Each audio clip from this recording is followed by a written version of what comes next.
വാരാണസി വിമാനത്താവളത്തിൽ വെടിയുതിർത്ത് യാത്രക്കാരൻ. സ്വകാര്യ സുരക്ഷാ സംഘത്തിലെ 2 പേർക്ക് പരിക്കേറ്റു. മുംബൈയിലേക്ക് യാത്ര ചെയ്യാൻ ടിക്കറ്റ് എടുത്ത ആളാണ് വെടിയുതിർത്തത്. വിമാനത്താവളത്തിലെ പരിശോധനയ്ക്കിടെയാണ് സംഭവം. ശരത്ലാൽ ചേരുന്നു കൂടുതൽ വിവരങ്ങളുമായി. ശരത്ത്, സാധാരണ വലിയ സുരക്ഷാ സംവിധാനങ്ങളൊക്കെ ഉള്ളതാണ് വിമാനത്താവളത്തിൽ. എങ്ങനെയാണ് ഇത് സംഭവിച്ചത്? മറ്റു വിശദാംശം. രുചീഷെ, അതുതന്നെയാണ് ഞെട്ടിപ്പിക്കുന്ന സംഭവം എന്ന് പറയാം. അതായത് ഒരു റൗണ്ട് റിവോൾവറിൽ നിന്ന് നിറയൊഴിക്കപ്പെട്ടു എന്നാണ് പ്രാഥമിക വിവരം. ഇത് 2 സ്ക്രീനിങ് അല്ലെങ്കിൽ എയർപോർട്ടിൽ ഇപ്പോൾ സ്ക്രീൻ ചെയ്യാൻ സഹായിക്കാൻ വേണ്ടി സ്വകാര്യ ഏജൻസികളെ ഏൽപ്പിക്കാറുണ്ട്. ആ തരത്തിൽ 2 പേർക്കാണ് പരിക്കേറ്റിരിക്കുന്നത്. അതുകൊണ്ട് മറ്റൊരു പ്രധാന കാര്യം, ഇദ്ദേഹം ഭാര്യയോടൊപ്പമാണ് വിമാനത്താവളത്തിലെത്തിയത്. മുംബൈയിലേക്ക് പോകാനുള്ള എയർ ഇന്ത്യ വിമാനത്തിലേക്കുള്ള യാത്രക്കാരനാണ്. ആ സ്ക്രീനിങ് സമയത്ത് റിവോൾവർ പുറത്തെടുത്തപ്പോൾ യാദൃശ്യമായ പൊട്ടിയതാണോ അല്ലെങ്കിൽ നിറയൊഴിച്ചതാണോ എന്ന കാര്യത്തിൽ സംശയമുണ്ട്.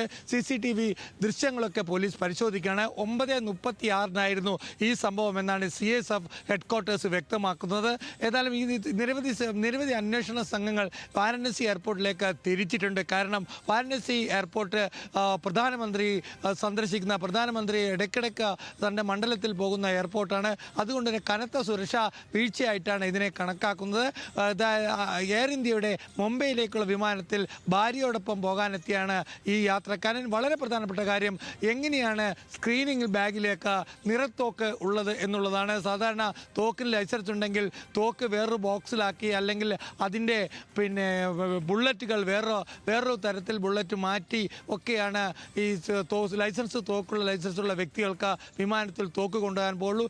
എങ്ങനെയാണ് സ്ക്രീനിങ്ങിൽ കൈ കൊണ്ടുപോകുന്ന രീതിയിലേക്ക് ഈ തോക്കുമായി യാത്രക്കാരൻ സ്ക്രീനിങ് ബാഗ് ചെക്ക് ചെയ്യുന്നിടത്ത് എത്തിയത് എന്നതാണ് അന്വേഷണ ഉദ്യോഗസ്ഥരെയും സെക്യൂരിറ്റി ഉദ്യോഗസ്ഥരെയും എന്തിനടക്കം IB റോ ഉദ്യോഗസ്ഥരെ പോലും ഞെട്ടിച്ചിരിക്കുന്നത്. രുചീഷെ, വാരണാസി വിമാനത്താവളമാണ് പ്രധാനമന്ത്രി ആഴ്ചയിൽ വന്നിറങ്ങുന്ന വിമാനത്താവളമാണ്.